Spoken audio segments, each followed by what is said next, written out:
మేము చెప్పాము కూడా. ఇప్పుడే కాదు మేము ఆలోచన చేసాం రాగానే, ఇప్పుడే కాదు రాబోయే రోజులు కూడా 2029-30 వరకు కూడా మనం ప్రణాళిక సిద్ధం చేసుకొని ఉన్న పీక్ డిమాండ్కి అనుగుణంగా మనం ఏ రకంగా పవర్ని అందించగల ఆలోచన చేయాలి.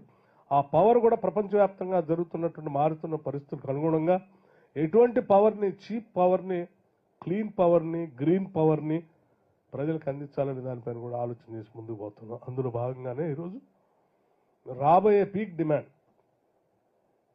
ఏప్రిల్ మేలో కూడా ఎంత డిమాండ్ వస్తే కూడా దాన్ని తట్టుకొని నిలబట్టడానికి కావాల్సిన వ్యవస్థలు ఏర్పాటు చేసుకుంటున్నాం. ఎప్పటికప్పుడు గతంలో లాగా